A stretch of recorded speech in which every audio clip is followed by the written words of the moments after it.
দেশজুড়ে চলছে পাকা ধান কাটার আমেজ। হাওর থেকে বিল পর্যন্ত সারা দেশে বোরো ধান উঠেছে কৃষকের ঘরে। ভালো আবহাওয়ায় উন্নত জাতের ধানের বাম্পার ফলনে খুশি তারা। তবে উৎপাদন খরচ ও শ্রমিক সংকট নিয়ে রয়েছে শঙ্কাও। সারা দেশ থেকে পাঠানো তথ্য ছবিতে আরো জানাচ্ছেন সুলতানা মরিয়ম।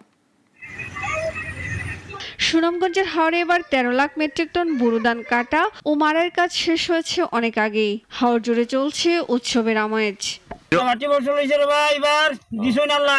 বছর কিন্তু ধান মোটামুটি ভালো ফলন হয়েছে এবং ধানের দামও ভালো আছে। ধান ভালোই হয়েছে, ফসল খুব ভালো ফলেছে। এই ফসল যদি ভালোভাবে আমরা তুলতে পারি তাহলে আমরা ফ্যামিলি নিয়ে খুব শান্তিতে চলতে পারি। সুনামগঞ্জের 137টি ছোট বড় হাওরে প্রায় 2 লাখ হেক্টর জমিতে বোরো ধানের আবাদ হয়েছে।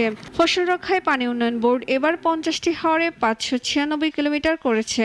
বিভিন্ন উপজেলা পর্যায়ে বিভিন্ন অফিসের মাধ্যমে আমরা প্রচার চালিয়ে যাচ্ছি যাতে 80% ধান পাকলি ধান প্রদর্শন হয়। লক্ষ্যমাত্রার চেয়েও বেশি উৎপাদন হয়েছে। এবার আমরা আশা করতেছি যে 5,000 কোটি টাকার ধান উৎপাদন হয়েছে। মাদারীপুরেও এবার লক্ষ্যমাত্রার চেয়ে বেশি ধানের ফলন হয়েছে।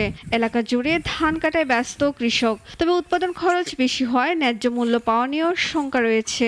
ধান এখানে ভালো হয়, কিন্তু এখানে চুন সারের দাম যদি একটু কম হয়, কীটনাশকের দাম যদি একটু কম হয়, তাহলে আমাদের অনেকটা সুবিধা হয়। সারের দাম বেশি, বর্তমানে যে এই সারের দাম হইলে সামনে আর জমি করতে পারবো না। সারের দাম এবার গেছে এইভাবে, আর আগামীতে আমরা সার কিনে ফসল আদি করতেই পারব না। সংশ্লিষ্টরা জানান, উচ্চ ফলনশীল ধান আগে ভাগেই পেকে যাওয়ায় তাপদাহেও ফসলের ক্ষতি হয়নি।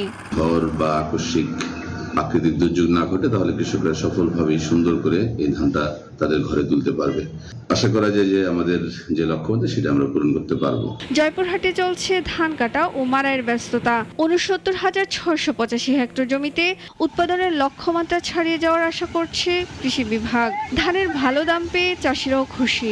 গরমে কিষানেরা কাজ করা পারতেছে না। আবহাওয়াটা খুবই গরম, অতিরিক্ত তাপমাত্রা, এই জন্য আমরা মাঠে কাজ করতে পারতেছি না। আমার জন্য মাত্র 2 বিঘা মাটির ধান কাটেছি, এর মধ্যে আমরা 2 থেকে 3 বার ধান নিয়ে আসতে পারছি। টাঙ্গাইলে ধান কাটা ও মাড়াইয়ের শ্রমিক সংকটে কিছুটা ভোগান্তি দেখা দিয়েছে। এবার 1,76,000 হেক্টরের বেশি জমিতে আবাদ হয়েছে। দাম পেয়ে খুশি কৃষক। আমাদের এলাকাটা খুব ভালো ফসল হয়েছে। 1 বিঘা জমিতে আপনার 10 থেকে 15 মণ ধান পাইছি। তবে অনুকূল পরিবেশ, উন্নত বীজ ও যন্ত্রের ব্যবহারে শ্রমিক সংকটেও কৃষকের খরচ কমেছে বলে জানান এই কৃষি কর্মকর্তা। লেবার সংকট, আমাদের প্রকল্প থেকে যেহেতু ভর্তুকিতে কম্বাইন হারভেস্টার মেশিন দেওয়া হয়েছে, আমাদের মাঠে কম্বাইন হারভেস্টারগুলো দিয়ে কৃষকরা ধান কাটতে পারছে, যার ফলে তাদের লেবারের তুলনায় তাদের শ্রমিক যে খরচটা তারা এখানে সাশ্রয় হচ্ছে। এবং বিভিন্ন জেলা থেকেও কিন্তু এখানে কম্বাইন হারভেস্টার এখানে আসছে, তারা ধান কাটছে। এবং আমাদের আশা করি যে যদি ওয়েদার আর কয়েকদিন ভালো থাকে তাহলে ইনশাল্লাহ আমরা আমাদের যে ধানের যে টার্গেটটা আমরা সেটা অ্যাচিভ করতে পারব। কৃষি প্রধান বাংলাদেশে জীবন জীবিকা নির্বাহের অন্যতম অবলম্বন বোরো ফসল রক্ষায় সরকারি কার্যকর পদক্ষেপ অব্যাহত থাকবে, এমনটাই প্রত্যাশা কৃষকদের। সুলতানা মরিয়ম, নাগরিক।